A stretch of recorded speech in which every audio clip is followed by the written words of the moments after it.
पुंडलिकवरदा हरी विठ्ठल श्री ज्ञानदेव तुकाराम पंढरीनाथ भगवान की जय। माऊली ज्ञानेश्वर महाराज की जय। जगद्गुरु तुकाराम महाराज की जय। सद्गुरुनाथ भगवान की जय। हरि ओम तत्सत।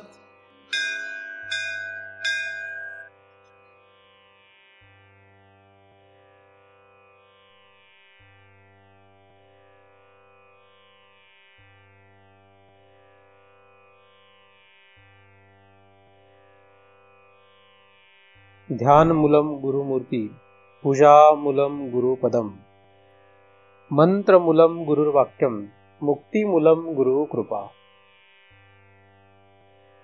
ब्रह्मेवाहम् अहं ब्रह्म न चाहं ब्रह्मणा पृथक्, नाहं देहो न मे देहा केवलोऽहं सनातन। या ठिकाणी आपण सर्वजण नेहमीप्रमाणे दृक् दृश्य विवेक या ग्रंथाचा अभ्यास करण्यासाठी एकत्रित जमलेलो आहोत। आतापर्यंत आपण 16 श्लोकांचा अभ्यास केलेला आहे। 17व्या श्लोकाचा आपण इथून पुढे अभ्यास करणार आहोत। अस्य जीवत्वम आरोपात साक्षिण्य अप्यवभासते, आवृत्तो तु विनष्टायाम भेदे भाते अपयाति तत्। असा हा 17व्या क्रमांकाचा श्लोक आहे। मागील वेळेस आपण 16व्या श्लोकामध्ये साक्षिणः पुरतो भानम लिंगम देहेन संयुतम चिती छाया समावेशात जीव स्याद व्यावहारिक असा अभ्यास केलेला आहे। जीवाची व्यावहारिक व्याख्या, जीव व्यावहारिक दशेला कसा आला याचा अभ्यास आपण त्यावेळेस केलेला आहे। साक्षी चैतन्यावर लिंग शरीर आणि त्याच्या पुढे असलेला प्रपंच हा आरोपित होतो। त्या लिंग शरीरामध्ये आणि त्याच्या पुढील प्रपंचामध्ये चैतन्याचे प्रतिबिंब जे पडतं, हे कसं पडतं, त्याचा पुढे कसा गोंधळ उडतो, हा सगळा विचार आपण मागे केलेलाच आहे। त्याच संबंधित पुढे हा अभ्यास आहे। अस्य म्हणजे अशा प्रकारे किंवा हे या ठिकाणी जे आपण पाहिलं या श्लोकाच्या संबंधाने जीवत्वम आरोपात, जीवत्वम आरोपात म्हणजे आरोप करण्यात येतो जीवत्वाचा। साक्षिण्य अवभासते म्हणजे साक्षी हा जो आहे या साक्षीच्या ठिकाणी हा अवभास तयार होतो, असा हा पहिला भाग आहे। म्हणजे साक्षीच्या ठिकाणी या जीवत्वाचा आरोप करण्यात येतो आणि तो हा अवभास आहे म्हणजे भ्रम आहे।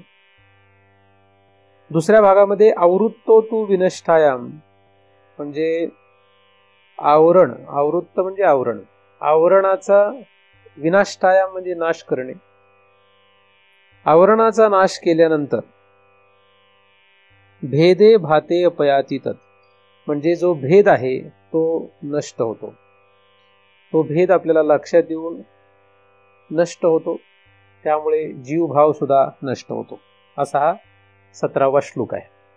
17व्या श्लोकामध्ये 2 भाग आहेत। पहिल्या भागामध्ये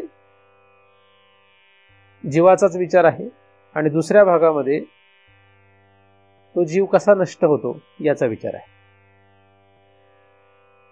असा हा श्लोक आहे। जीव म्हणजे काय याचा आपण अभ्यास केलेला आहे। जीव म्हणजे काय, तर जो लिंग शरीर आणि स्थूल आणि सूक्ष्म शरीर यांच्याशी संबंधित आहे तो जीव आहे। त्याच्याही पेक्षा बाहेर असलेल्या पदार्थांशी सुद्धा जो संबंधित आहे तो जीव आहे। यांचा संबंध जो खरा मानतो तो जीव आहे। आणि त्या जीवाचा आरोप त्याने त्याच्यापुरता मर्यादित ठेवला असता तर प्रश्न नव्हता, परंतु तो त्याच्या पुढे साक्षीकडे वळतो आणि त्यालाही सोडत नाही। आणि हीच त्याच्याही पुढची मोठी चूक आहे किंवा हा त्याच्याही पुढचा मोठा गुन्हा आहे की जो आपण अनंत जन्मापासून करत आलेलो आहोत आणि तो सहजासहजी निघू शकत नाही। विचार करून नाही, अभ्यास करून नाही, कसा निघेल हे काही सांगता येत नाही. पण हा आरोप आपण काहीतरी केलाय हेच मुळात माहित नाही. कारण मुळात जीव म्हणजे काय हे माहित नाही. आपण स्वतःला काहीतरी वेगळंच समजतो. स्वतःला आपण स्त्री पुरुष, मामा काका, चांगला वाईट, श्रीमंत गरीब असं काहीतरी समजण्यातच धन्यता मानतो. अख्खं आयुष्य आपण या स्वतःला काहीतरी भलतं समजण्यामध्ये धन्यता मानतोय आणि हीच त्या जीवाची खरी ओळख आपली आहे. जीव म्हणजे काय? जीव या स्थितीची तर ओळख नाहीच. स्वतःला ब्राह्मण समजत असेल तर मी ब्राह्मणाचे असं म्हणत म्हणत मरतो. म्हणजे स्वतःला ब्राह्मण समजण्यामध्ये मरण येतं, स्वतःला क्षत्रिय समजण्यामध्ये मरण येतं, स्वतःला चांगला वाईट पापी पुण्यवान असं समजण्यामध्ये मरण येतं. अख्खं आयुष्य याच्यातच जातो. म्हणजे साक्षीवर काय आरोप केला ते भाग माहित नाही. जीव म्हणजे काय माहित नाही. म्हणजे कशाचाही कशालाही ताळमेळ नाही. फक्त जगतोय. का जगतो? कशासाठी जगतो? जगून काय करतो? जागा झाल्यापासून झोपेपर्यंत नुसता पळापळ करायची. काहीतरी हे करते करते करते कर. सगळेच जण ते करतात. आणि हे सगळं करताना कसलंही भान नाही. नुसतं फक्त चाललंय धावपळ. का चालली माहित नाही. आणि माझ्यासारखा एखादा माणूस सांगायला असला तर फक्त तेवढं 1 तास बरं वाटतं. त्याच्यानंतर पुन्हा मग काही नाही, पुन्हा मग आपलं आपलं सुरू आहे. थांबायलाच तयार नाहीत कुठेच. विचारच करायला तयार नाहीत की काय नक्की काय करायचं, कशासाठी जगतो, काय चाललंय, हे काय नक्की. याचा विचार करायला, थांबून विचार करायला वेळ नाही. इतकी धावपळ सुरू आहे. काहींची व्यवहारामध्ये, काहींची परमार्थामध्ये. अशा रीतीने दोन्ही ठिकाणी नुसती धावपळ आहे. व्यवहार करणाऱ्याला परमार्थ करणारा चांगला वाटतो, परमार्थ करणाऱ्याला व्यवहार करणारा चांगला वाटतो. असा गोंधळ उडून जातो. किंवा हा त्याला ओरडतो, हा त्याला नावं ठेवतो, तो त्याला नावं ठेवतो. अशा प्रकारे संसार आणि परमार्थ या दोन्ही ठिकाणी गोंधळच. माहित नाही का चाललंय, कशासाठी चाललंय, याचा विचार करत नाहीत. ह्याचा विचार केला तरी तो विचार योग्य दिशेनेच जाईल ह्याचंही काही सांगता येत नाही. तर असा हा एवढा गोंधळ असताना या गोंधळामध्ये नक्की कोणी कोणावर आरोप केला आणि कोणी कोणावर आरोप नाही केला हे कळणं फार अवघड आहे. आरोप जर केला तर आरोप करणारा जो असतो आणि ज्याच्यावर आरोप होतो तो, अशा दोघांचा विषय आहे. तुम्हाला जर येऊन कोणी नको ते बोलायला लागला, नको ते म्हणजे तुम्ही जे नाही ते तुमच्यावर आरोप करायला लागला, तर तुम्ही काय कराल? त्याचा आदर सत्कार कराल काय? तुमच्या घरी एखादा माणूस आला तुमच्या ओळखीचा आणि तुमच्यावर काही आरोप करायला लागला, तर तुम्ही त्याला लगेच बळणार, हा बसा चहा देतो, पाणी देतो, असं काय म्हणाल काय? मग त्याला काय पेढे वगैरे खायला द्याल का? तुमच्यावर आरोप केल्याबद्दल. उलट तुम्ही हा विचार केला की याचं तोंड मला आयुष्यभर पुन्हा पाहायचं नाही. म्हणजे आरोप जो करत असतो त्याच्याविषयी आपला काय होत असतो? द्वेष होत असतो. त्याचा द्वेष आपण करतो आणि अधिक त्याने जास्तच करायला सुरुवात केली तर मग काय सांगता येत नाही. आपण त्याला, आपले हात पण चालू शकतात. अति झालं तर आपण त्याच्यावर केस करू शकतो. अशा प्रकारे काही करू शकतो. एखादा जर आपल्याला आरोप करायला लागला तर आपण त्याला सोडू काय? तो किती आरोप करतो त्याच्यावर आहे. त्याला आपण सोडणार नाही. आपण त्याला बघून घेऊ, हे की नाही? म्हणजे कशा प्रकारे बघून घेऊ हे सांगता येत नाही, पण त्याला बघून घेऊ हे नक्की आहे ना. आरोप केल्यानंतर का? खोटं आहे म्हणून. खरं असतं तर आपल्याला जर माहिती तो बोलतो ते खरं आहे, मग आपण काय करणार? मग काय करू आपण? त्यावेळेस गप्प बसू. अजून एक झालं, एक दुसरं काय करणार? एक म्हणजे गप्प बसू. आता काही काही फारच संत माणसं असतात, संत नाही संत, त्यांच्या जो कोणी काही आरोप केला तर ते काय म्हणत नाही, जाऊ दे त्याचं तोंड दुखलं, आपल्याला काय करायचं, असं पण असतात. म्हणजे जर ते आरोप खरे असतात असं नाही, असं पण असतं बरं.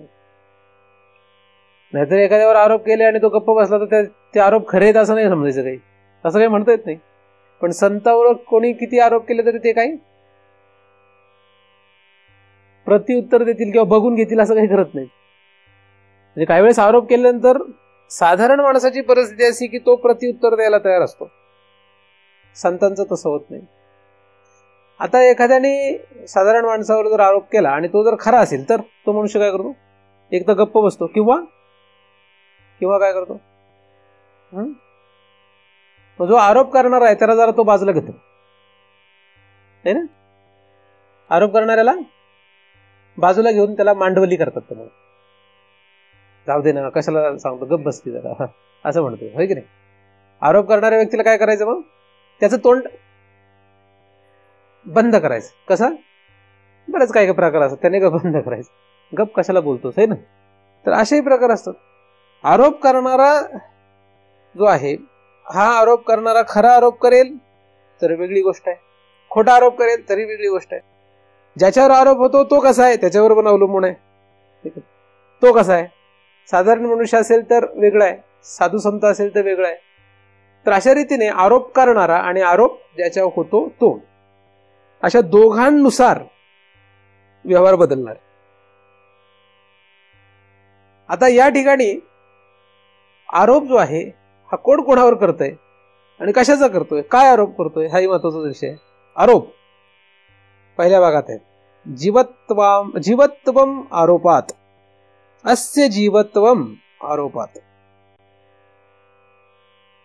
हे जे आधीचं आहे म्हणजे मागील श्लोकामधील ते जे जीवत्व आहे हे आरोप केला जातो. कशावर? कोणावर? साक्षीवर. साक्षीवर त्याचा आरोप केला जातो. साक्षीवर त्या सगळ्याचा आरोप केला जातो. काय काय आपण जेवढं पाहिलेलं आहे, जेवढं काही पाहिलं त्या सगळ्याचा आरोप कोणावर? साक्षीवर आरोप. अस्य जीवत्वम आरोपात साक्षिण्य अप्य अवभासते. अवभास म्हणजे त्याज्य, खोटा असलेला भास.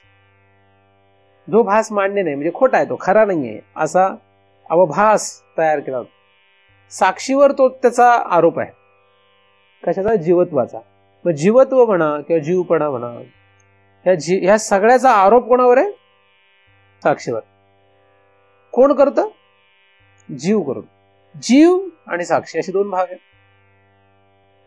दोघे जण आहेत, एक आहे जीव आणि एक आहे साक्षी. हा जीव जो आहे त्याच्या जीवत्वाचा आरोप कोणावर करतो? साक्षीवर करतो. आता त्याच्या जीवत्वाचा आरोप साक्षीवर जेव्हा करतो तेव्हा काय होईल बरं? आता साक्षी कसा आहे त्यावर सगळा खेळ आहे. ज्याच्यावर आरोप करायचा तो कसा आहे, आरोप करणारा कसा आहे त्याच्यावर. आरोप करणाऱ्याचे दोन प्रकार असतात. एखादा चांगला असतो आणि खरे आरोप करतो, आणि एखादा लबाड असतो, तो काही आरोप करतो. खडरडा मनुष्य असेल तर तो काही आरोप करतो, खरा मनुष्य असेल तर खरे आरोप करतो. पण खऱ्या माणसांकडून एक खरेच आरोप होतील असंही नसतं. त्यावेळी चुकीचे पण आरोप असतात, म्हणजे बरोबर आरोप असतो तो चुकीचा आरोप असतो. हा जो जीव आहे, हा जीव जेव्हा साक्षीवर आरोप करतो तेव्हा तो काय आरोप करतो, कसले आरोप करतो? तर त्याच्या जीवत्वाचे आरोप त्याच्यावर करतो. म्हणजे हे कोणाचे सगळं? त्याचं सगळं आहे, हे सगळं त्याचं आहे. तो साक्षीवर आरोप करतो, आहे सगळं त्याचं, पण तो आरोप कोणावर करतो? मग त्याचं काय काय आहे, जेवढं काही आहे त्याचं जीवत्व या शब्दामध्ये जेवढं काही आपण बघितलेलं आहे हे सगळं तो त्या साक्षीवर आरोपित करतो. तो साक्षी जो आहे तो साक्षी त्याला काय उत्तर देईल, तो साक्षी त्याच्याशी कसं वागेल, हा भाग निराळा आहे, तो वेगळा भाग आहे. पण आता तो काय काय आरोप करतो याचा आपल्याला विचार करायला पाहिजे थोडा तरी, नाही का? साक्षीवर जेव्हा तो आरोप करणार आहे तेव्हा तो काय काय आरोप करणार आहे? तर जीव या शब्दाच्या पुढे दोन भाग आहेत. एक आहे विक्षेप आणि एक आहे मल, आहे की नाही? आणि आवरण हा तर आधीचा मूळचा भाग आहे. तर विक्षेप या शब्दामध्ये आपण सर्व प्रपंच पाहतो. सृष्टीर्नाम, सृष्टी पूर्ण जेवढी आहे ही सगळी सृष्टी आपण विक्षेपामध्ये धरतो. विक्षेप आपल्या फक्त संबंधाने विचार केला, फक्त वेष्टीने विचार केला तर स्थूल आणि सूक्ष्म देह हे आपण विक्षेपामध्ये धरतो. ह्या देहाची जी चंचलता आहे ती खरी तर विक्षेप आहे. हा देह जो स्थूल आणि सूक्ष्म देह हा सदैव हालचाल करतो. जागा झाला की आपण हालचाल करायला सुरुवात, स्वप्नात असले तरी हालचाल करत राहतो. स्वप्नात स्थूल देह हलत नाही जास्त, पण सूक्ष्म देह हलत राहतो. स्वप्न आणि जागृती या दोन अवस्थेमध्ये स्थूल आणि सूक्ष्म देहाची सारखी हालचाल चालू आहे. आणि ही जी हालचाल आहे हीच विक्षेप आहे. ह्या सगळ्या विक्षेपाचा आरोप त्या जो जीव जो आहे तो त्या साक्षीवर करतो. म्हणजे साक्षीच स्वप्नात येतो, साक्षीच जागृतीत येतो असं जीव म्हणतो. आता आरोप करतो म्हणजे त्याचा आरोप करून हा त्याच्यापासून वेगळा राहतो असं म्हणता येईल का? तसं म्हणता येतंय का नाही हे माहित नाही. बरं, तुम्हाला विचारलं तुम्ही देव आहात काय? कोण कोण हो म्हणेल? तुम्ही देव आहात का? तुम्ही कोणी देव आहे? आपण देव आहेत का? म्हणजे सांगा काय, आपण देव आहे का? आहे का नाही आहे? आपण देव नाही आहे. आपण देव नाही आहे. साक्षी कोण आहे? साक्षी देव आहे. साक्षी देव आहे बरं. आणि आपण देव नाहीये. म्हणजे साक्षी आणि आपण वेगळे आहोत. साक्षी आणि आपण वेगळे आहोत. हे दोघे वेगवेगळे आहेत. साक्षी वेगळा आणि आपण वेगळा आहे. असं झालंय, अनंत जन्मापासून असं होत गेलंय. आता हे दोन वेगवेगळे आहे. मग आपण त्या साक्षीवर आरोप केलाच कधी? तुम्ही कधी त्याच्यावर आरोप करताय? त्याच्यावर आरोप केलेला कळत पण नाही. त्याच्यावर कधी आरोप केला हेही कळत नाही. आपण आरोप करतो ते आरोप कधी केला हे पण कळत नाहीये. मुळात आपल्या शरीरामध्ये जो साक्षी आहे, हा साक्षी जो आहे तो खरा आपण आहोत. खरे आपण ते साक्षी आहोत. तो साक्षी जो आहे त्याचा आणि या सगळ्याचा काही संबंध तसा नाहीये, काहीच नाहीये. पण आपण करतो काय की आपण ह्या सगळ्याला, स्थूल आणि सूक्ष्म प्रपंचाला आणि त्याच्या धर्मांना आपण स्वतःला एकरूप करून मीच आहे असं म्हणतो. हे सगळं मीच आहे असं म्हणतो. आता जेव्हा आपण हे सगळं मी आहे असं म्हणतो तेव्हा खरं तर त्याच्यात आपल्याला काही नवल वाटत नाही, त्याच्यात काही विशेष वाटत नाही. पण आपलं खरं स्वरूप साक्षी असल्यामुळे हा सगळ्याचा आरोप त्या आपल्यावर नसून तो साक्षीवर असतो. आपल्याला त्यात नवल काही नाही वाटत. तुम्ही जेव्हा म्हणता मी ब्राह्मण आहे तेव्हा तुम्हाला काही वाटत नाही विशेष, पण तो आरोप झालेला असतो त्यावेळेस कोणावर? साक्षी. म्हणजे तुम्ही मुळात साक्षी असताना तुम्ही स्वतःला ब्राह्मण समजले, म्हणजे तो आरोप तुमच्यावर म्हणजे कोणावर आहे? तो साक्षीवर आरोप आहे. पण आपल्याला विशेष काही वाटत? आपल्याला काय वाटतं? काही नाही, ठीक आहे, चांगलं आहे. म्हणजे जेव्हा आपण स्वतःला ब्राह्मण म्हणू तेव्हा आपण काय केलं? आरोप केला. म्हणजे काय केलं? गुन्हा आहे, ती चूक आहे. जेव्हा आपण स्वतःला क्षत्रिय म्हणू, स्त्री पुरुष म्हणू, नवरा बायको म्हणू, बाप आजोबा म्हणू, मुलगा नातू म्हणू, आपण स्वतःला काही म्हणू देत, हे सगळं जेवढ्या वेळा बोललो तेवढ्या वेळा तेवढे गुन्हे आहेत आपल्या नावावर. हे सगळे हिशोब होणार आहे त्याची काळजी करू नका. हे सगळ्याचा हिशोब आहे. जेवढ्या वेळा म्हटलो अनंत जन्मापासून हे सगळ्याचा हिशोब आहे आपल्याकडे. तो कोणाकडे? आपल्याच आतमध्ये चित्तामध्ये स्टोअर्ड आहे, आपल्या चित्तामध्ये लिहून ठेवलेला आहे. त्यामुळे तुम्ही किती वेळा म्हणा मी बाप आहे, काही हरकत नाही. तुम्ही आरोप करताय तेव्हा नोंद राहणार त्याची. मग एखादा आता माझं ऐकून म्हणायला लागला की मी हे काय नाहीये, तर एवढं सोपं नाही ते. आता मी आधीच सांगितलं हे सगळं तोडणं आता सोपं नाही. याला काय कुठली कशी वाट आहे हे सापडणं तर फार लांबची गोष्ट आहे. आपण नको त्या गोष्टीमध्ये इतके गुंतलेलो आहे की आपल्याला तेच सुटाना. आणि हे तर पुढे जायचं तर प्रश्न फारच दूर आहे, नाहीच म्हणजे तो लांबच आहे. तर मी ब्राह्मण आहे असं म्हणणं काय झाला? आरोप. हा आरोप आहे. कोणावर? साक्षीवर आरोप आहे. स्थूल देहाचा कुठलाही धर्म जेव्हा आपण आपल्यावर आरोपित करून घेतो तो आपल्यावर आरोप म्हणजे साक्षीवर आरोप असतो. कुठलाही असू देत तो स्थूल देहाचा. सूक्ष्म देहाचे सुद्धा कुठलेही धर्म जेव्हा आपण आपल्या स्वतःवर आरोपित करून घेतो तेव्हा ते साक्षीवरच आरोप आहे. म्हणजे मी प्रेमळ आहे, मी दयाळू आहे, मी करुणामय आहे, मी पापी आहे, मी पुण्यवान आहे. आणि या सगळ्याच्या बाहेर कोणीही पडू शकतच नाहीये. हे सगळे जे आहे धर्म, दोन शरीरांनी त्यांचे धर्म, याच्या धर्मांमधून, या द्वंद्वातून, हे द्वंद्व आहे तिथे सगळं. तिथे काय? द्वंद्व आहे. या द्वंद्वामधून कोणीही बाहेर पडू शकत नाहीये. कारण एक गोष्ट असती तर थांबता येईल असतं ना. किती आरोप करत राहायचं. जागा झाल्यापासून झोपेपर्यंत सगळे आरोपच आहेत आपल्यावर स्वतःवर. आपण प्रत्येक क्षण तुम्ही काही म्हणा तो तुमच्यावर आरोपच करताय, म्हणजे कोणावर साक्षीवर, तुमच्या म्हणण्यापेक्षा तो साक्षीवर आरोप करताय. काहीही म्हणत राहा, शहाणा मनुष्य तर गप्पच बसेल.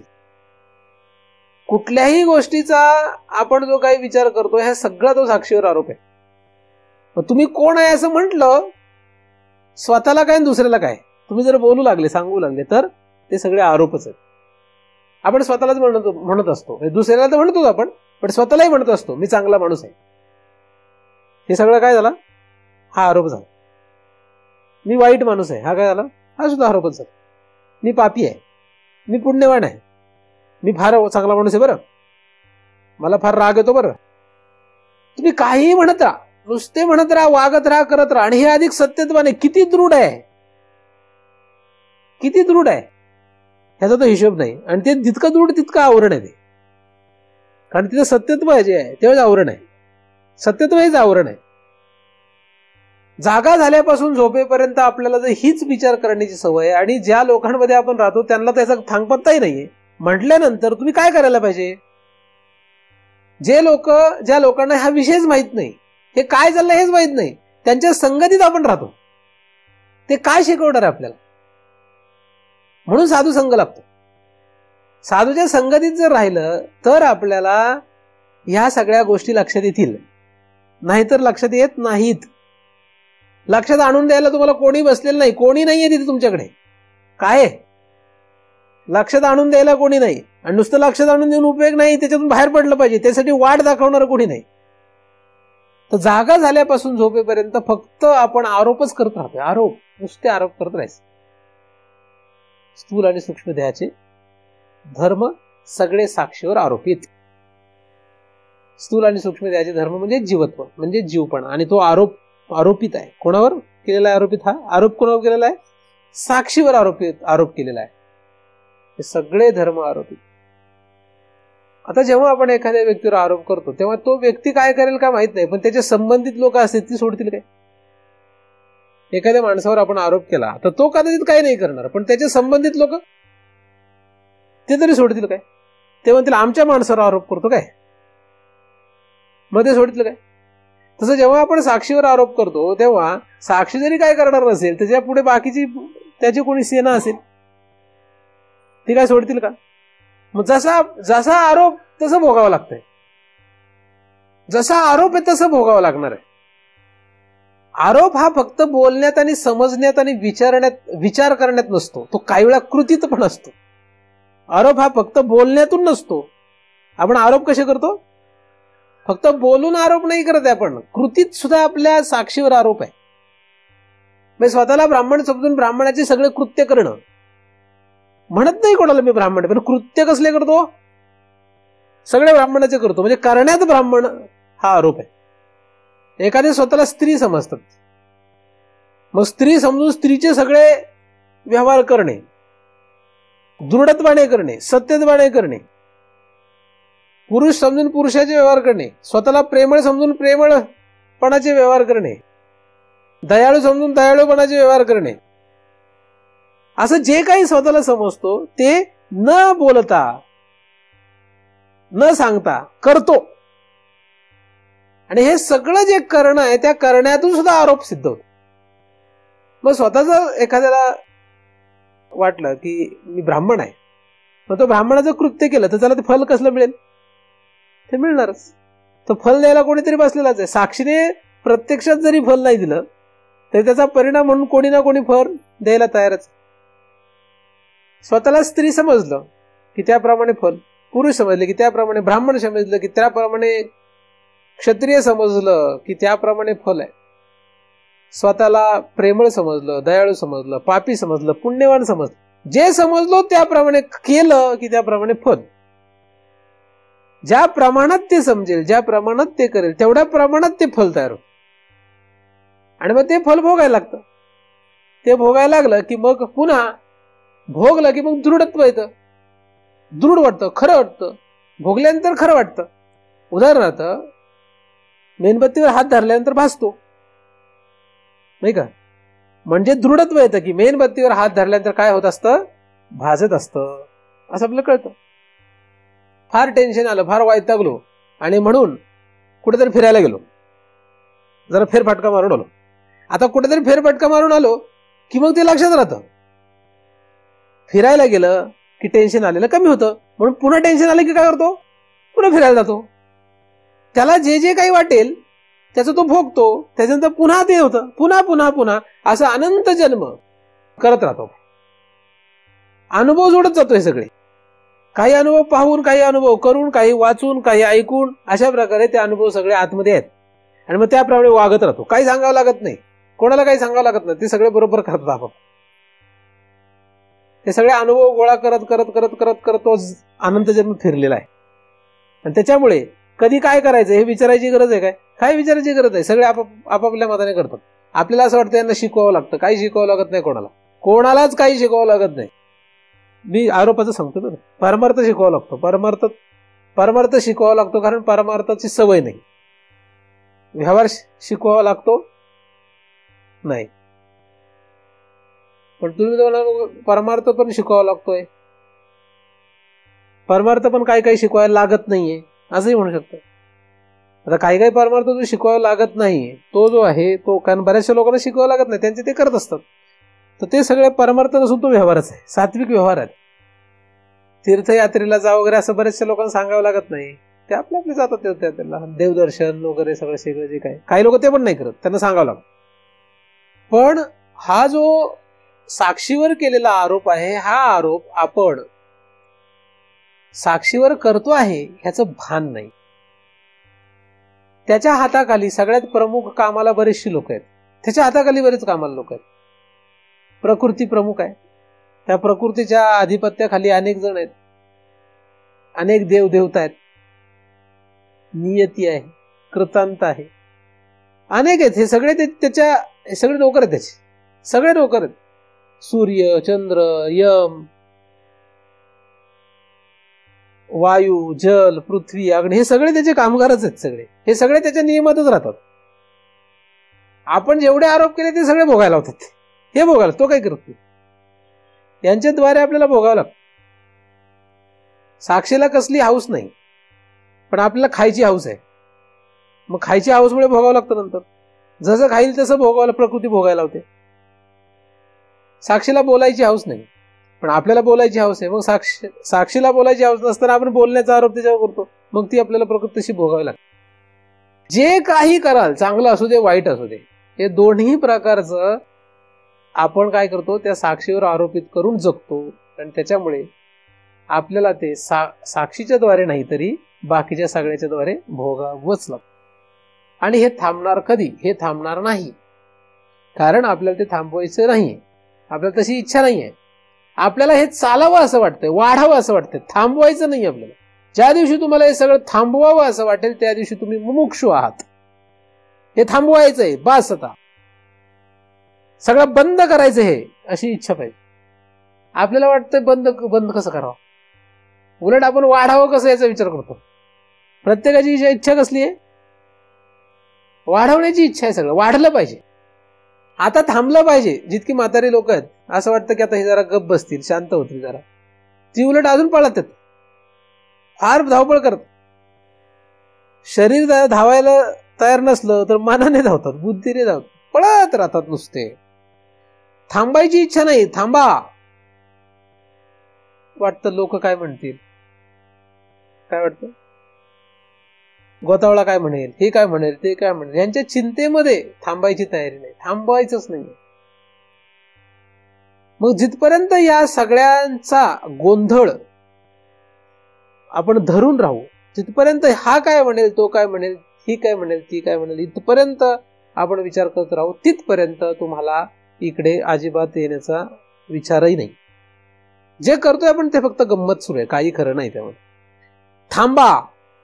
काय केलं पाहिजे? थांबलं पाहिजे. कशातून थांबलं पाहिजे? धावपळ थांबली पाहिजे, विनाकारांची धावपळ जी थांबली पाहिजे. आरोप करण्याचा आपण थांबलो पाहिजे. आपण आरोप करणार नाही का? नाही, आरोप आपण तर करणारच.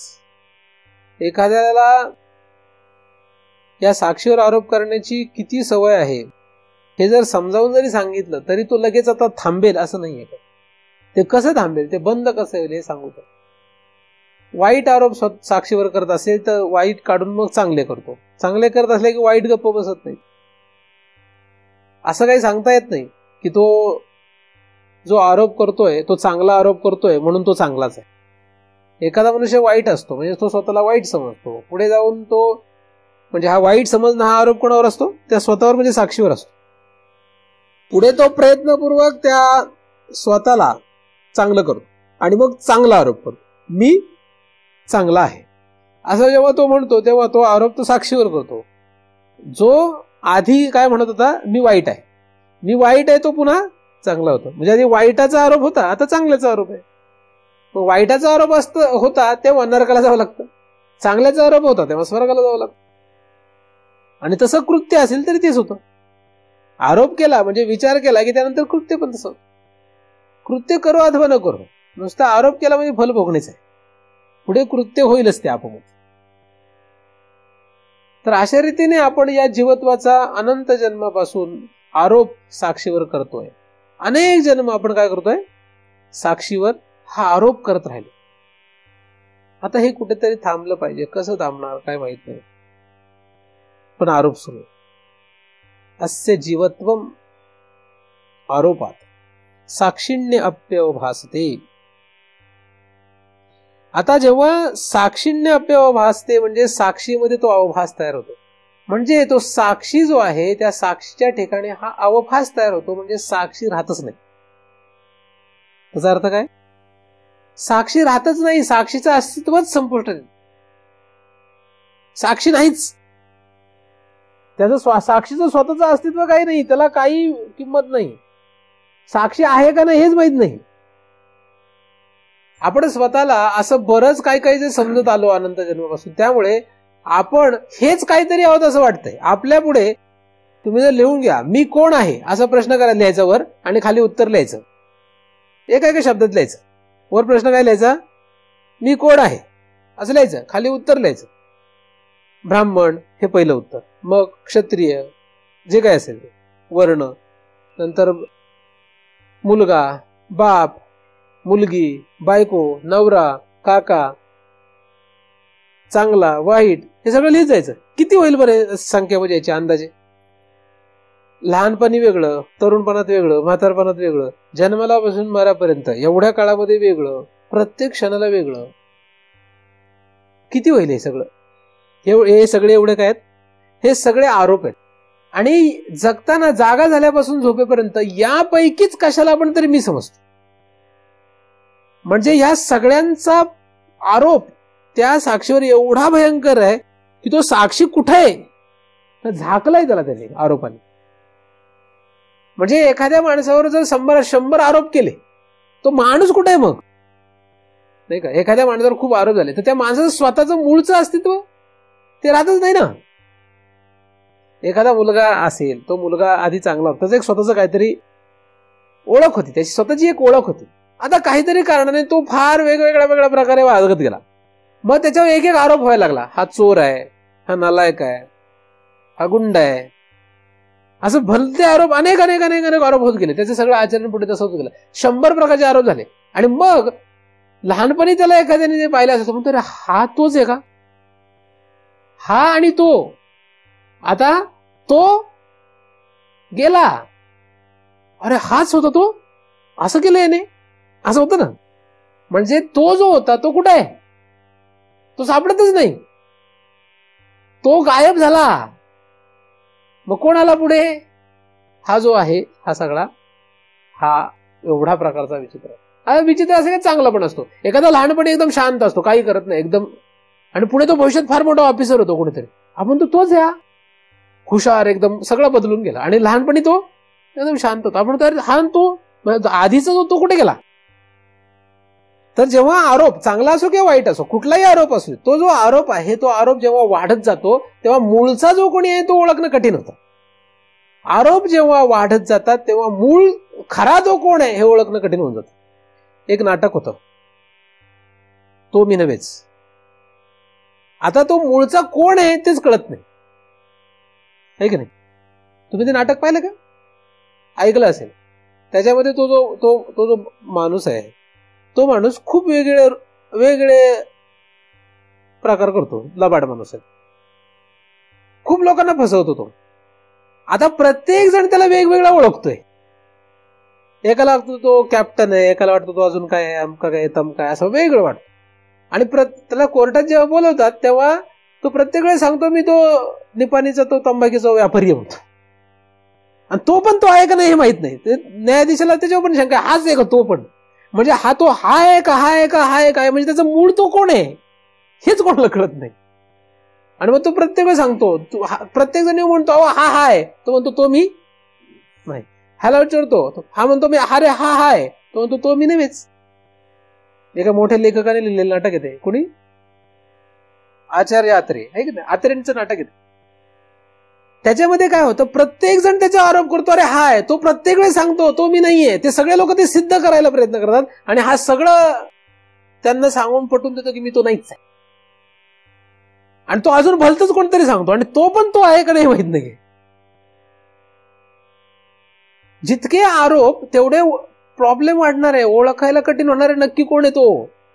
तसं आपणच या साक्षीवर जेवढे आरोप केले, या सगळ्या आरोपाच्या गोंधळामध्ये नक्की मूळचा कोण आहे हेच कळणं कठीण आहे.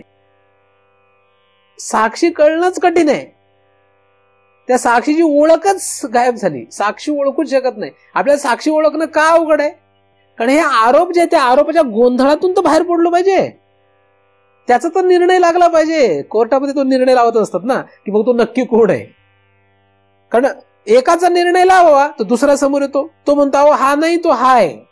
त्याचा निर्णय लावा तर तिसरा येतो, तो म्हणतो अहो हा नाही हा आहे.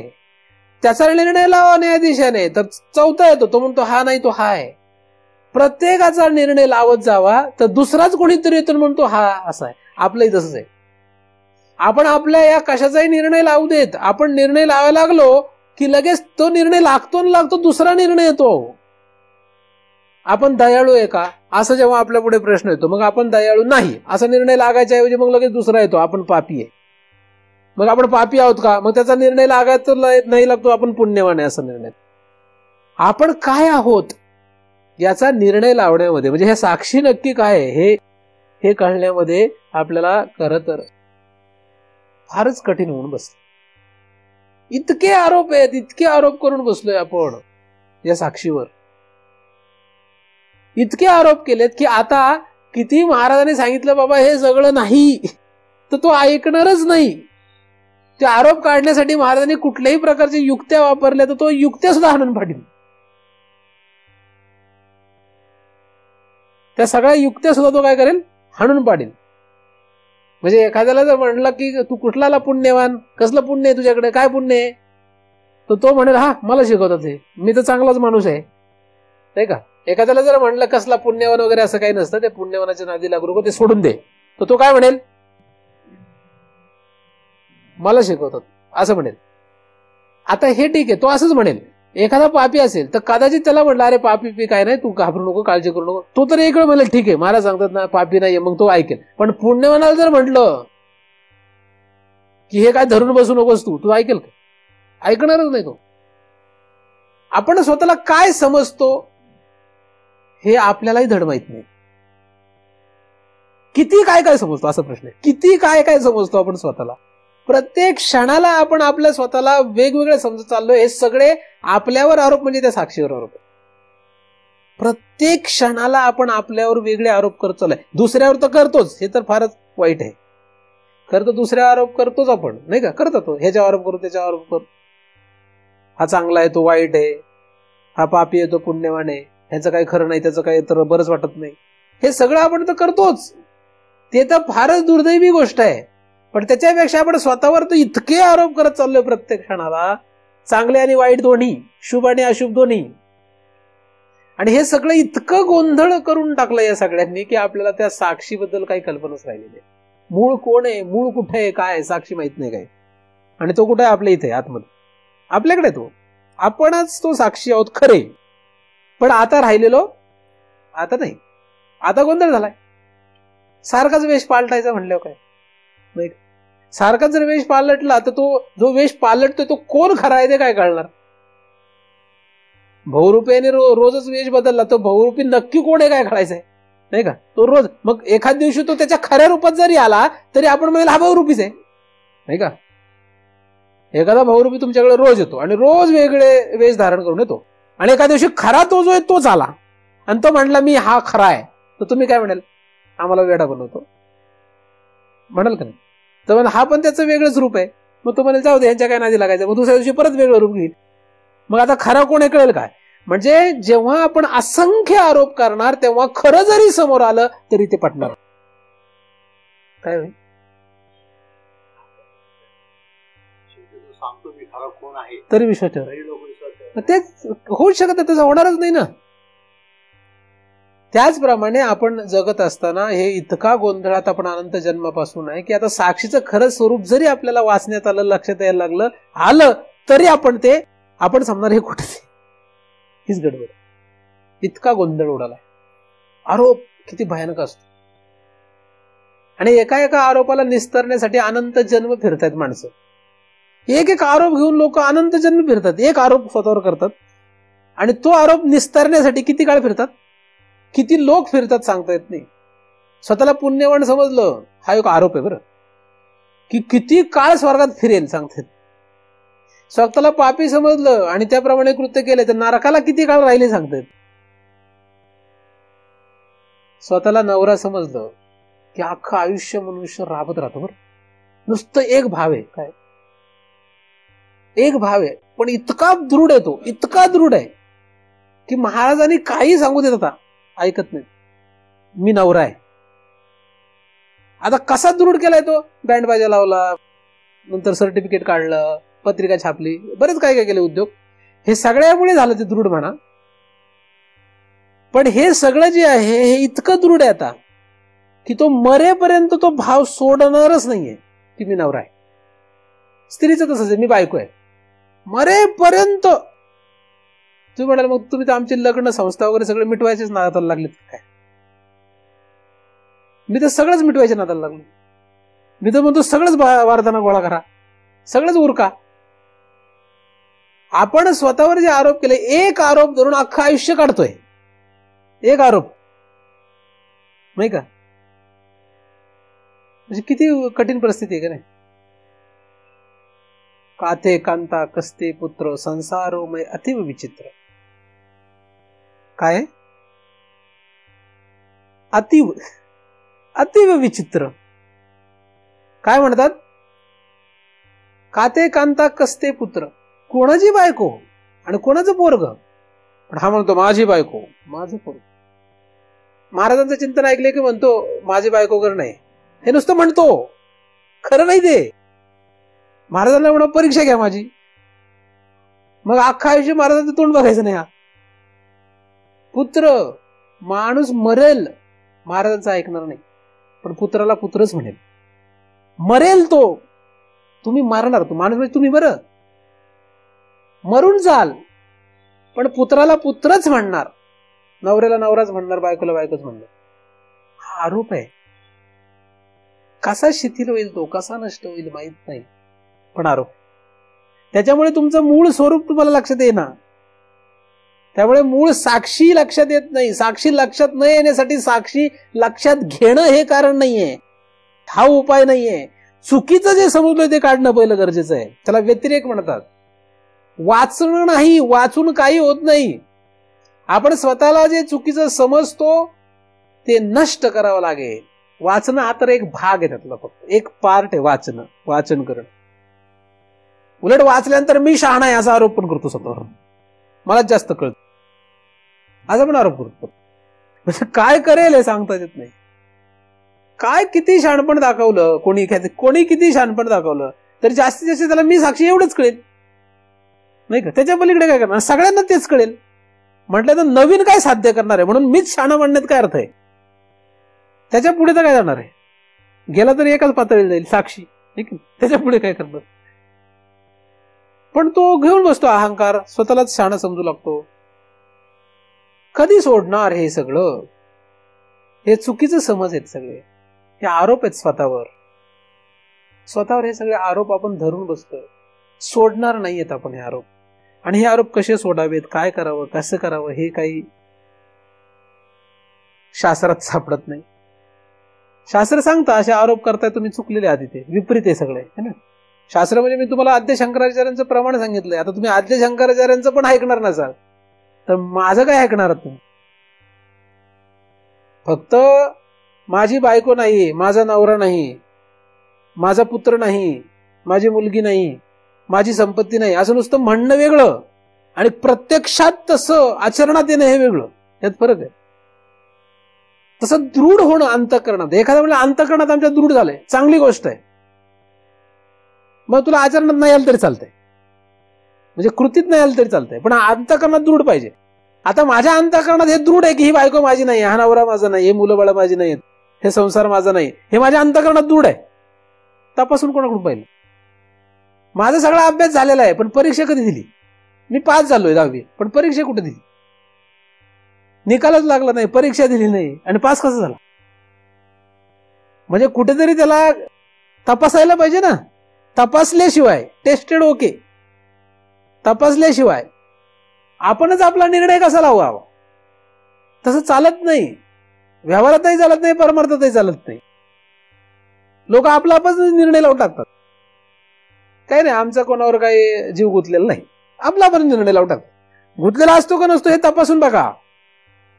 स्वतःच स्वतः तपासण्याचा अर्थ नसतो. ही काही स्वतःचीच परीक्षा स्वतःच घेण्याची असं काही नसतं. पण या सगळ्या आरोपाचा केवढा मोठा गोंधळ परिणाम झाला हे बघायला पाहिजे. किती गोंधळ झाला. खरा जो काही साक्षी आहे तो काय झाला? लोपला. साक्षिण्य अप्य अवभासते.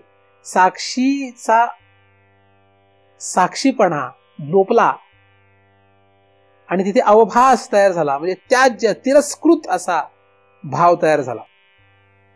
म्हणजे साक्षीला साक्षी व्यतिरिक्त भलतच काही समजणं हा अवभास आहे.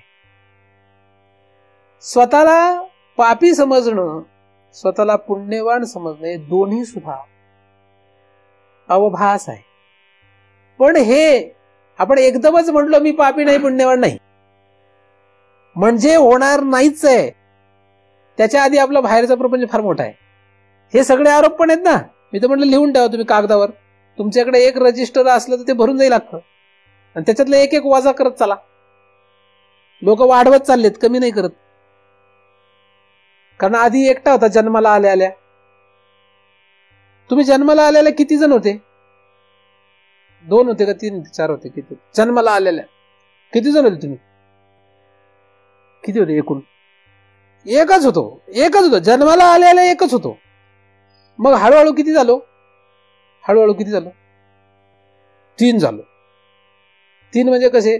एक स्वतः, एक मुलगा आईचा आणि एक मुलगा बापाचा. असे नाही का? त्यांचं लागलं ना आता, कारण त्यांनी डोक्यावर घातलं आपल्या, मी तुझी आई आहे, मी तुझा बाप आहे. हे आपल्याला शिकवणारे बरं, शिकवतात आपल्याला, चांगलं शिकवतात. ते काय शिकवतात? चांगलं शिकवतात. डुबायचं कसं, संसार चक्रात गुतायचं कसं हे शिकवतात. अनंत जन्माच्या फेऱ्यामध्ये कसं मरायचं, कसं जगायचं, कसं पुन्हा पुन्हा मरायचं आणि कसं पुन्हा पुन्हा जन्माला यायचं हे शिकवतात. हे सगळं, मी तुझी आई आहे, मी तुझा बाप आहे. म्हणजे एवढेच, म्हणजे 3 झालो का नाही? आपण आता थांबलो का इथं? त्यांना मोठं लेकरू असलं तर पुन्हा आपण भाऊ आहे. छोटं लेकरं असलं तर त्याचं पण अजून एक, पुढे आपण अजून एक भाऊ आहे, हे की नाही? बहीण आहे. आणि हे काय शेजारचे चुलते बिलते गप्प बसतील का? काका आहे तुझा, ही काकू आहे. आजोबा असला तर गप्प बसेल का?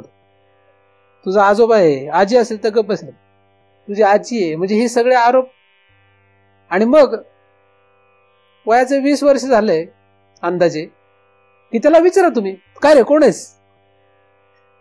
जन्माला आलं तर त्याला सांगताच येत नव्हतं कोण आहे, सांगताच येत नव्हतं. यांनी शिकवलं म्हणून सांगू लागला. हा म्हण मम्मी, म्हण पप्पा.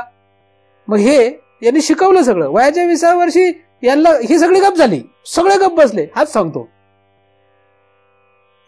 हे सगळे आरोप का करतो? तो सतत सांगतो. म्हणजे आपण हे सगळे आरोप घेऊन चाललो. आणि एवढ्या गोंधळामध्ये जे काही करणार, जे काही वागणार, जे काही बोलणार, जे काही ऐकणार, हे सगळा जो गोंधळ आहे ह्याच्यामध्ये किती आरोप असे आपण एक आपल्या डोक्यावर घेत चाललोय, हे काही हिशोबच नाही त्याला. काही आरोप हे शरीर सुटल्यानंतर सुटतील. स्थूल देहाला संबंधित असलेलं जे काही आहे हे जेव्हा आपण मरणार तेव्हा सुटेल. आपण मामा असलो तर मेल्यानंतर मामा राहणार का? आपण आई असलो तर आई राहणार का? बाप असलो तर बाप राहणार का? यांच्या संबंधाने जे काही आरोप होते ते मरता क्षणी संपतील. यमदूत तेवढा कृपाळू आहे, म्हणजे आपल्याला वाचवतो. बरं एवढं मारतो ना आपल्याला तो, म्हणजे आपल्याला एवढ्यातून वाचवतो. पण हे एवढंच संपलं, तो दुसऱ्या शरीरात टाकेल. त्या दुसऱ्या शरीराची पुन्हा तिथं पुन्हा त्याची संबंधित पुन्हा ते आरोप होणार. पण सूक्ष्म देहामध्ये जे काही आहे हे सूक्ष्म देहाचे आरोप तो यमदूत पण काढत नाही. सूक्ष्म देहामध्ये जे मी प्रेमळ आहे, चांगला आहे, वाईट आहे, पापी आहे, पुण्यवान, हे सगळं जे काय हे सगळं तो काही काढत नाही. तो म्हणतो ते राहू देत.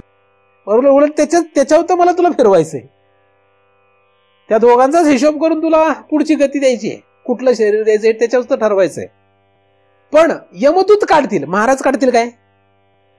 महाराज काढू शकत नाही. महाराज आपण ऐकतच नाही. यमदूताचा ऐकण्याचा प्रश्न येत नाही, तो ऐकत नाही. आपण महाराजाचं ऐकत नाही, यमदूत तुमचं ऐकत नाही. म्हणजे एकोत्तर एक श्रेष्ठ कोण आहे? महाराजांपेक्षा साधक श्रेष्ठ असतो आणि साधकापेक्षा यमदूत श्रेष्ठ असतो. आणि यमदूत साधकाचं ऐकत नाही, साधक महाराजांचं ऐकत नाही. म्हणून श्रेष्ठ कोण आहे? यमदूत, नंतर साधक आणि मग महाराज. म्हणजे सगळ्यात कनिष्ठ कोण आहे? महाराज. शास्त्र आणि महाराज कनिष्ठ आहे, नाही का? कारण ऐकण्याच्या क्रमामध्ये ऐकत नाहीत ना. तुम्ही ऐका अथवा नका ऐकू, तुम्ही नाही ऐकलं शास्त्र आणि सद्गुरूचं तरी सुद्धा तुम्हाला कोणाचं ऐकावं लागणार आहे? यमदूत ऐकायलाच लावतील. मग तुम्ही अजिबात ओरडू शकणार नाही की हे शरीर माझं आहे. यमदूताला जरी विनंती केली की अरे हे माझं आहे, तरी तो काय ऐकणार? मग ऐकणार नाही. तो म्हणायला गप्प बस जरा, आता मी ज्या शरीरात टाकेल तिकडे त्याला म्हण माझं जा, ह्याला माझं नको म्हणून तिकडे जायचं. मग ह्याच्याशी संबंधित कोणाला? आई बाप यांना, कोणाला? बायको नवरा, संपत्ती, घरदार, जे काही आहे हे सगळं काही नाही, काही राहणार. हे सत्य आहे. जरी आपल्या मनाला पटेना तरी सुद्धा हे खरं. हे सगळे आरोप थांबले पाहिजेत. आपणच आपल्यावर जे आरोप केले ते थांबवले पाहिजे. आईला म्हणायचं तुला वाटतंय मी तुझा मुलगा आहे पण मी तुझा मुलगा नाहीये. बायकोला म्हणायचंय तुला वाटतंय मी तुझा नवरा आहे पण मी तुझा नवरा. नवऱ्याला म्हणायचं तुला वाटतंय तू माझा नवरा आहे पण तू माझा नवरा नाही. फक्त हे करून बघा तुम्ही, एक आठवडा प्रयोग करून बघा. एक आठवडा एक करा. बरं जाऊ दे ते अनेक आरोप, त्यातला एखादा ठरवून घ्या तुम्ही. हे एक आरोप मी आता खोडणार आहे, माझ्यावरचा एक आरोप मी खोडायचं ठरवलंय. हा माझ्यावरचा आरोप म्हणजे तो साक्षीवरचा आहे, तो खोडायचं ठरवलंय. असं करून बघा. पुढच्या चरणात लिहिलेलं आहे की आवृत्त तू विनष्टायाम. म्हणजे आता एखाद्याचा अर्थ असं करू शकतो की आवरण नष्ट झालं की सगळं संपतं. पण आवरण म्हणजे काय?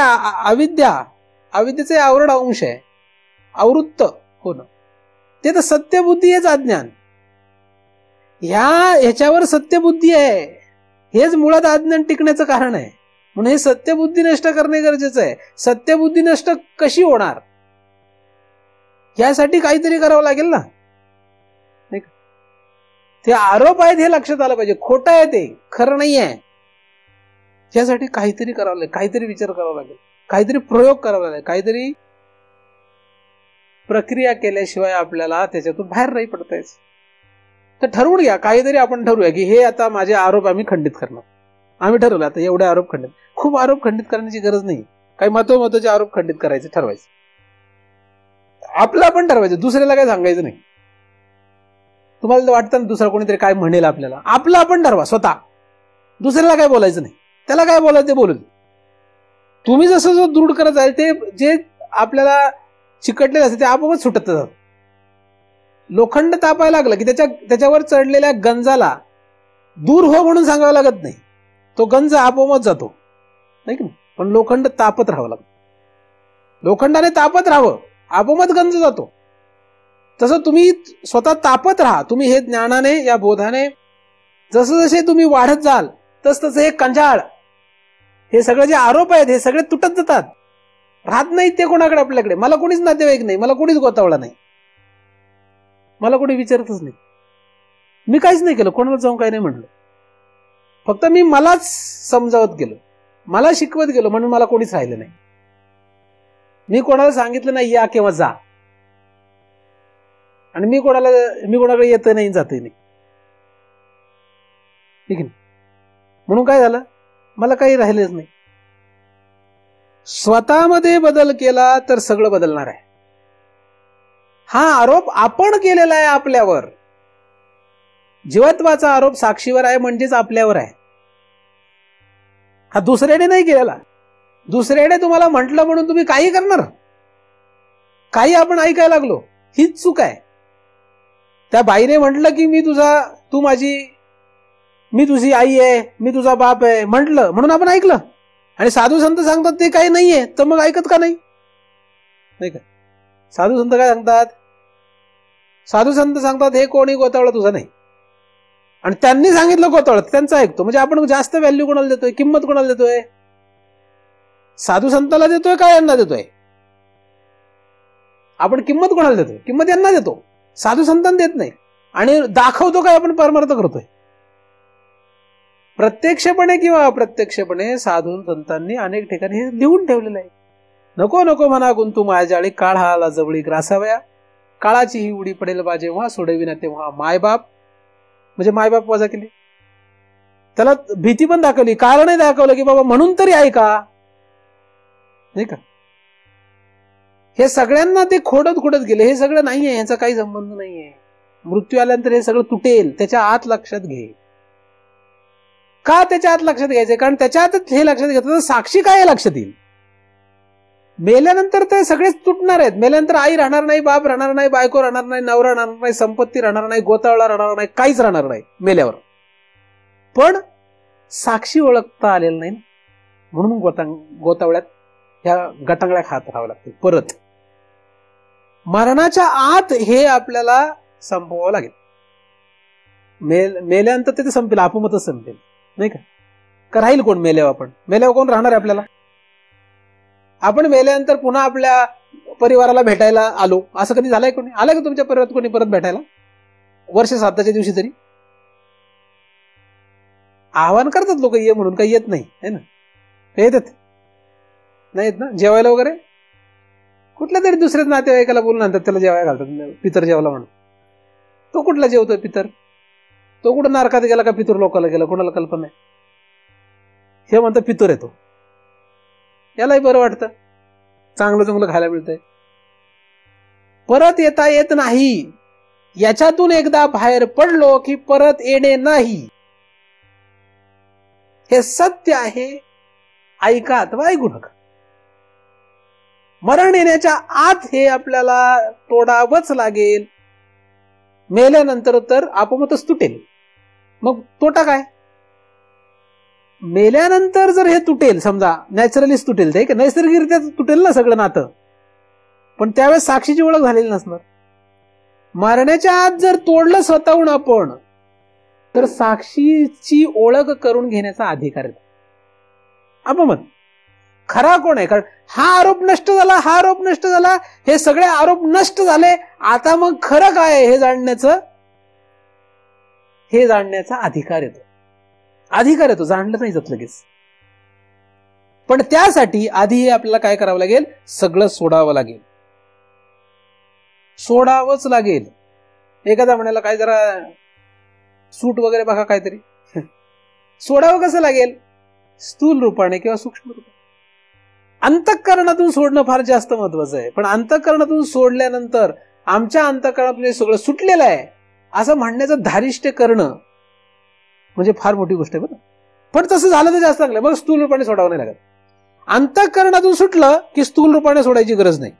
पण अंतःकरणातून सुटलं तर स्थूल रूपाने आपोआपच सुटतं.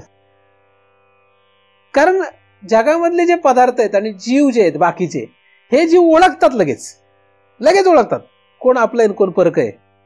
मला सगळे समजतात, हा आमच्यातला नाहीच, सगळे समजतात. बऱ्यापैकी तुम्हालाही माहित झालं असेल की हे काय आपल्यातले दिसत नाहीत. हे ओळखतात. जीव फार हुशार आहे बरं. प्रत्येक शरीरातला जीव इतका हुशार असतो की त्याला लक्षात येतं का नाही. म्हणून तुम्ही अंतःकरणातून जेव्हा स्वतःचा निर्णय लावणार तेव्हा बाकीचं असलं काय नसलं काय त्याचा विचार करू नका. ते जे राहायचं ते राहील, जे जायचे ते जातील. कोणी आणि मग आल्या गेल्याची से होत नाही. आल्या गेल्याची से न करी, जो निश्चळ असे अंतरी. आला काय आणि गेला काय त्याचं काही राहत नाही. मग तुम्ही आमचं जगणंच सगळं संपवलं ना, मग जगा.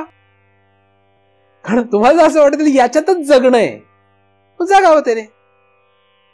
जगणं कशात आहे आणि मरणं कशात आहे हे कळत नाही माणसाला. हे गोतावळ्याचा सगळा गोंधळ संपवणं याच्यात जगणं आहे का गोतावळ्यात गुंतणं याच्यात जगणं हे माणसांना कळेना. यांच्यात गुंतत जाणं याला जगणं समजतात लोक. याच्यातून बाहेर पडण्याला जगणं समजत नाहीत. हा मोठा विषय आहे नाही का. जगणं कशाला समजतो आपण. नातू झाला म्हणजे खुश झाले लोक, बायको केली म्हणजे खुश होतात, नवरा केला म्हणजे खुश होतात. 4 गोतावळ्यात गेलो, 4 नातेवाईकात गेलो की खुश होतात. ते आपल्यात आले की खुश होतात. या गुंतण्यामध्ये खुश होतात लोक. फार बरं वाटतं बरं. आणि माझ्याकडे जर तुम्ही आले जास्त वेळ जर झालं तर टेन्शन येतं बरं. माझ्याकडे काय होणार तुम्हाला. माझ्याकडे माणूस येतानाच टेन्शन मध्ये येतो. मी कधीच रागवत नाही कोणाला, फक्त मी खडूस सारखं थोडं बोलतो. म्हणजे मला राग कोणाचाच येत नाही कधीच. माझा स्वभावच नाही, लहानपणापासूनचा स्वभाव नाही रागवण्याचा. मी जे रागवतो त्याच्यामध्ये गंमतच असते खरी, आहे का नाही. मला एक खरं सांगा, तुम्ही सगळे लोक खरं सांगा, हे चिंतन जाऊ द्या बाजूला. तुम्हाला माझ्यासोबत बरं वाटतं का गोतावळ्यात बरं वाटतं. खरं सांगा, खोटं नका बोल. खरं खोटं नाही बोल. कधी कधी माझ्यासोबत बरं वाटतं, पण जास्तीत जास्त काळ कोणासोबत बरं वाटतं. उत्तरच नाही ना. करमणारच नाही. एखाद्या माझ्यासोबत राहू देत तरी मी जर सांभाळून घेतलं तर करमतं, नाहीतर मग तर फारच कठीण आहे नाही का. माझ्यासोबत मी तासायला सुरुवात करतो. म्हणजे धार लावायला लागतो. धार लावायची म्हणजे त्याला धार नको लावायला, वरचं काजळ काढावं लागतं का. धार लावायची म्हणजे वरची घाण काढावी लागते ना. आणि वरची घाण काढायची नाही ना आम्हाला धार लावा म्हटल्यावर, मग कसं जमेल. आधी स्थूल दे, मग सूक्ष्म दे, मग जीव आहे, मग कुठेतरी साक्षी आहे की नाही. एवढी धार लावायची आपल्याला. हे सगळं एवढं सगळं काढायचंय ना. हे सगळं काढायचंय, एवढं सगळा गोंधळ. आरोप किती आहे मोठा. या सगळ्या आरोपातून सुटका करायची आपल्याला. साधा आरोप नाहीत. जगाचे तुमच्यावर काय आरोप आहे याला किंमत नाही. महाराज लोक कोणाला घाबरत नसतात. खरे महाराज कोणाला घाबरत. जगाच्या आरोपाला महाराज घाबरतो काय. घाबरत नाही का. त्या आरोपाला किंमत नसते. त्या आरोपाला काही किंमत नसते. किंमत कशाला आहे. आरोप नष्ट करण्याला. कुठले. साक्षीवरचे. याच्यावरचे आरोप. याला काही आरोप होतील. तुम्ही पकडलं तर यालाच पकडणार फक्त. याच्यातला जो मी आहे त्याला पकडू शकत नाही. जगातला कोणीही जर ह्याच्यावर आरोप करेल तर ह्याला कैद करेल, ह्याला पकडेल, ह्याला बांधून ठेवील, ह्याच्याशी व्यवहार करेल. पण जो ह्याच्या आतमध्ये जो साक्षी आहे त्याला कोण पकडेल. ह्याच्यातला साक्षी तर जाऊ दे, जीवाला पकडता येत नाही, मनाला पकडता येत नाही. आतल्याला कोण पकडेल. याला पकडून धरा. त्याच्या आतल्याला पकडता येत नाही. आणि आपण आपल्या आतल्याचा विचार करतोय. कोणाचा विचार करतोय. आत आत आत असलेल्या साक्षीचा विचार करायचा आहे. तिथपर्यंत जायचंय. पण त्या साक्षीला आपण काय केलं. लोपवलाय. त्याचं अस्तित्वच ठेवलं नाही. का तुम्ही असं म्हणता कोणी आलं तर काय कोण आहे म्हटलं साक्षी आहे मी असं म्हणता काय. नाही म्हणत. तुम्ही काय म्हणता. उलट आम्ही ब्राह्मण आहे असं करून सांगता. ब्राह्मण आहे मी. तुम्हाला माहित नाही बरेचसे लोक शर्ट जर काढला काय त्यांना आनंद मिळतो मला माहित नाही. पण फार बरं वाटतं बरं. काय किती स्वतःचं वाटोळ करून घेणार. अजून किती वाटोळ आहे. कुठला ब्राह्मण आहे. नाहम मनुष्य न च देव यक्ष न ब्राह्मण क्षत्रिय वैश्य शूद्र. हे साधू संत सांगतात. आणि हा म्हणतो मी ब्राह्मण आहे, मी क्षत्रिय आहे, मी वैश्य शूद्र आहे, मी माणूस आहे. जे शास्त्र सांगतं, जे साधू संत सांगतो त्याच्या अगदी विरुद्ध उलटच सगळं करतोय आणि पाठ करतोय. सगळे शास्त्र अख्खं शास्त्र पाठ आहेत आमची. पाठ करून ठेवले, ज्ञानेश्वरी पाठ आहे, हे पाठ आहे, ते पाठ आहे, पण सगळं आरोप मात्र दृढ करत चाललाय, कमी करतच नाही. जगातल्या कोणीच आपल्याला आपलं नाही म्हटलं की समजायचं तुमची फार मोठी प्रगती झालेली आहे. जगात कोणी आपल्याला आपलं म्हटलं नाही पाहिजे. अनाथ झालो पाहिजे, अनाथ. कारण अनाथाचा नाथ जनार्दन फक्त त्याचाच नाथ आहे जो कोण आहे, अनाथ आहे. तुम्ही म्हणता मला बायको पण आहे, त्या बायकोकडे पण आमच्या जरा थोडस कृपा म्हणून लक्ष द्या, देवाला म्हणताय ना.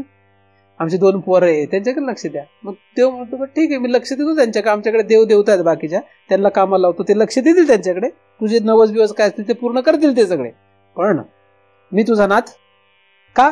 कारण तू अनाथ नाहीस. माझ्या नियमात काय आहे, मी अनाथाचा नाथ आहे. तुला तर सगळा गोतावळा आहे, मग तुला माझी गरज काय? आणि हाही म्हणतो लेकरा बाळातच देव असतोय. देव कुठं असतोय? लहान लेकरातच देव असतो असे मला एक म्हातारी म्हणलं तुला साक्षात्कार झाला. महाराज काय नसतं म्हणलं, एकदम सोपं काम आहे. म्हणलं कसं काय? अहो जन्मलेले लहान लहान पोर आहेत ना, हे किती गोड पोर आहेत, त्यांच्यातच देव असतोय. म्हणलं बाई खरं आहे तुझं, सोपं आहे, किती सोपं आहे ना. वाटतं ना पण असं पाहिल्यावर वाटतं ना खरं देवच आलाय म्हणून जन्माला, किंवा देवीचं अवतीर्ण झाली. थांबा जरा काही दिवस थांब, जरा हो दे 15-16 वर्ष, मग देव आहे का दानव हे कळेल, देवी आहे का कायदासीने हे कळेल. आपण मग दाखवतो गुण आहे, आणि मग कळायला लागतं की अरे आपण ते लहानपणी त्यांना फारच वेगळं समजतं, हे सगळं विचित्रच आहे का. त्यांचं जाऊ दे, आपलंच तसं आहे. आपण लहानपणी किती छान होतो, मस्त होतो का नाही. आता आपल्याला राग येतो बऱ्याच वेळा की काय आपण काय करतोय, काय चाललंय. येतो ना, एवढे आरोप आहेत, एवढं विचित्रपण आहे. कसं करणार आहे, बाहेर कसं करणार. साधू संतांचा ऐकण्याशिवाय पर्याय नाही. मृत्यू येण्याच्या आत याच्यातून बाहेर पडावंच लागेल. नसेल पडायचं, गुंतून राहा. 2च पर्याय, एक तर बाहेर पडण्यासाठी प्रयत्न करणे, नाहीतर गुंतून राहणे. माझ्याकडे आलं म्हणजे काय होणार, द्विधा मनस्थिती होणार तुमची. माझ्यासारख्या माणसाकडे आले की मी तर काय तुम्हाला असंच सांगणार, द्विधा मनस्थिती होणार की हे करू का ते करू, ह्याच्यात गुंतून राहू का महाराज सांगते त्याप्रमाणे बाहेर पडण्याचा प्रयत्न करू. मग त्याला 2 पर्याय आहेत. एक तर चाललंय तसं चालू देत, 2 काय 3-4 पर्याय असू शकतात. चाललंय तसं चालू द्यायचं, हा अनेक पर्याय आहेत. आपण पण 2-3 महत्वाचे पर्याय आपण विचारात घेण्यासारखे. जसं चाललंय तसं चालू दे. होतंय ना गोंधळ मनाचा, मला माहिती सगळ्यांच्या मनाचा गोंधळ होत असतो.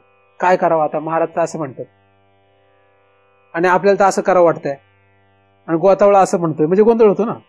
द्वंद्व, विपरीत मनाची स्थिती होते. हा एक गोंधळ होतो. मग जसं चाललंय तसं चालू द्या, नाही तर एकदम बाहेर पडण्याचा विचार करा, नाही तर एकदमच गुंतून राहा. काही काही लोक एकदम गुंतून राहतात, ते म्हणतात महाराज लोक आपल्याला नाही पचायचे. मी तर म्हणतो आनंद झाला, तू तिकडेच राहा, गुंतून राहा, मस्त चक्रात फिरत राहा, काही प्रॉब्लेम नाही. किती असंख्य जीव येतात काय. मी तर सगळ्यांना सोडून देतोच. आला काय आणि गेला काय. गेला आनंदाची गोष्ट आहे, आला तरी आनंदाचीच गोष्ट आहे. कारण आला तर आनंद का, या वाटेने आनंद आहे, गेला तर त्या वाटेने आनंद आहे, है की नाही. कारण गुंतण्यात पण आनंद असतो ना, एक गुंतून राहण्यात पण आनंद असतो का नाही. तसा बाहेर पडण्यातला आनंद भोगायचा असेल तर इकडे या, साक्षीचा आनंद भोगायचा असेल तर इकडे, आणि जीवाचा आनंद भोगायचा असेल तर तिकडं. ही वाट किंवा ही वाट, मग ना इकडं ना तिकडं, मग मध्येच लटकतो. कधी साक्षीकडे विचार करतो, कधी जीवाचा विचार करतो, मग धड हे ना धड ते, असा गोंधळ होतो. आणि जो मध्ये असतो तो मुमुक्षू असतो खरा. कारण साक्षीकडे गेलेला सिद्ध होतो आणि इकडे असणारा बद्ध राहतो. मध्ये असणारा मुमुक्षू असतो आणि आपण मुमुक्षू आहे. मुमुक्षूची अशी द्विधा मनस्थिती असणारच, असायलाच लागते. आणि मुमुक्षूच मुक्त होण्याची शक्यता असते. जो गुंतलेला आहे तो मुक्त होणार नाही. म्हणजे जो गेला संसारात गुंतला तो पुन्हा तो मुक्त होण्याचा प्रश्न येत नाही. सिद्ध पुरुष मुक्त असतो म्हणून प्रश्न नाही. मुमुक्षू अशी मनस्थिती असणाराच मुक्त होण्याची लक्षण. तो एकतर इकडेही जाऊ शकतो, इकडेही जाऊ शकतो. त्याने कुठे जायचं हे ती परिस्थिती सांगणार आहे. तो स्वतः सांगणार आहे की कुठं जाईल मी. मग कधी गटाकडा खात इकडे इकडे इकडे इकडे असं करत करत करत. पण आता जे फारच पिकलेली लोक आहेत ती किती गटाकड्या खाणार, आता किती हिंदोळं खरतरणार. इकडेच आता बंद करा असं मला नका सांगू, स्वतःलाच सांगा. जे पार पिकलेली लोक आहेत, आणि कोण किती पिकलं हे कोणावर ठरतं. पिकलंय म्हणजे आता संपणार, मरणार. हे कशावर ठरतं? वयावर. 60 वर्षे 70 वर्षे असं काही आहे का? नाही. पिकलंय, किती पिकलेले आहेत, म्हणजे कधी मरणार आहेत हे कोण सांगणार आहे? आपण नाही. मृत्यू हा आपल्याला सांगून येणार नाही, आपोमत येणार आहे तो. आपण त्याच्याकडे आपोमतच जाणार आहोत. म्हणून वेळ नाही. तरुण आहे का म्हातारा आहे यापेक्षा आपल्याकडे वेळ नाही. घडी घडी काळ वाट याची पाहे, अजून किती आहे अवकाश. हाच अनुताप घेऊन सावध, काहीतरी बोध करे मना. हाच अनुताप आहे, हे लक्षात घ्या. आणि या गोतावळ्यात गुंतू नका. हा गोतावळा, या गोतावळ्यातलं जे तुमचं गुंतणं आहे तो यमदूत नाहीसं करील. आणि यमदूताचे जर तुम्ही शिष्य होऊ इच्छित असाल तर माझी काही हरकत नाही, कारण तो जर पकडायला येईल तर तो तुम्हाला शिष्य करून घेईल. आणि त्याचं शिष्यत्व म्हणजे पुन्हा 84 लक्ष प्रकारच्या योनीमध्ये पुन्हा पुन्हा जन्मणे आणि मरणे आहे. मग त्यासाठी आपल्याला जर तयारी करायची असेल तर त्या दिशेने जा, नसेल तर सावध व्हा आणि हे सगळे आरोप आपले कसे नष्ट करता येतील यासाठी प्रयत्न करा. हे आरोप नष्ट करता जर आले, जे आपण साक्षीवर आरोपित करून बसलो, हे आरोप आपण नष्ट करू शकलो, त्याच्यात जर आपण कमी कमी कमी कमी करत चाललो तरच आपल्याला साक्षीची ओळख करता येईल. साक्षीच्या ओळखीपर्यंत आपल्याला जायचंय. साक्षीची ओळख करणे हाच खरं तर या ग्रंथाचा उद्देश आहे. पण तो काही एवढा सहज होणं शक्य नाही, कारण जे आरोप आहेत ते आरोप भलतेच आहेत. आणि या आरोपाला आपण चांगले आणि वाईट दोन्ही कक्षेत टाकलेलं आहे. त्यामुळे पहिल्यांदा वाईट आरोप नष्ट करून मनुष्य चांगल्या आरोपात गुंततो, मग चांगल्या आरोपाला नष्ट करायचा प्रयत्न करतो, तो वाईट आरोप येतो. अशा रीतीने इकडून तिकडे आणि तिकडून तिकडे अशा या द्वंद्वात तो मरून जातो. आपल्याला द्वंद्वातीत म्हणजे पाप पुण्यातीत, शुभ अशुभातीत अवस्थेपर्यंत जर पोचायचं असेल तर काय करावं लागेल यासाठी विचार करा. त्यासाठी योग्य ते शास्त्र, या योग्य त्या शास्त्राचा आधार घ्या, योग्य ते मार्गदर्शक सद्गुरू यांचा आधार घ्या आणि याच्यातून बाहेर पडण्याचा याच जन्मी प्रयत्न करा. नाहीतर पुढे हे अशक्य आहे. मेल्यानंतर काय होईल? मेल्यापाठी स्वर्ग मिळेल असं म्हणणारे शतमूर्ख असतात. त्यांना, कारण काही लोकांना असं वाटतं मेल्यानंतर आपण मुक्त वगैरे हो, तर असं काही होत नाही. मरण्याच्या आतच आपल्याला हा निर्णय लावून बसायचा आहे. सगळ्यांना ही सद्बुद्धी येवोत यासाठी परम कृपाळू हा साक्षी भगवंत जो आहे तो सर्वांवर कृपा करोत अशी त्या भगवंताच्या चरणी प्रार्थना करतो.